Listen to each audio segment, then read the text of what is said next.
Hello friends, welcome back to my channel. It's me Laiba और आप देख रहे हैं Laiba health and beauty tips.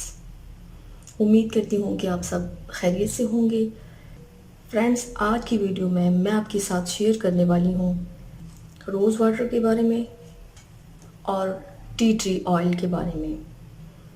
Rose water आपकी फेस को फ्रेश रखेगा और टी ट्री ऑयल आपकी ओपन पोर्स को मिनिमाइज़ करेगा। तो चलिए वीडियो स्टार्ट करते हैं, बट उससे पहले लाइक, शेयर, सब्सक्राइब और नोटिफिकेशन बेल ज़रूर प्रेस कर लीजिएगा। और कमेंट सेक्शन में मैं देखूंगी कि मेरे साथ कितनी व्यूअर्स अटैच हैं। सो रेमेडी स्टार्ट करते हैं। रोज़ वाटर आपकी स्किन को फ्रेश रखेगा और स्किन को ब्राइटन अप करेगा और ग्लोइंग भी बना देगा। टी ट्री ऑयल आपकी स्किन के ओपन पोर्स को मिनिमाइज़ करेगा। आपको चाहिए 1 कप के बराबर अर्की गुलाब। अब इसमें आपने 1 चम्मच टी ट्री ऑयल डालना है। अब इसको आपने मिक्स कर लेना है। मिक्स करने के बाद आपने स्प्रे बॉटल में डाल लेना है।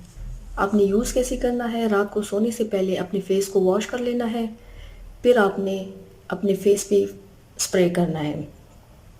सारी रात छोड़ सुबह उठ के आपने अपने फेस को किसी अच्छे से फेस वॉश की मदद से धो लेना है।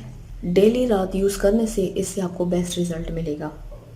सो प्लीज़ फ्रेंड, ट्राई ज़रूर कीजिएगा और मुझे ज़रूर बताइएगा। ये थी आज की वीडियो। आई होप कि आपको अच्छी लगी हो। Do comment down below and मिलते हैं मेरे नेक्स्ट वीडियो में। तब तक अपना बहुत ज़्यादा ख्याल रखिएगा। अल्लाह हाफिज़।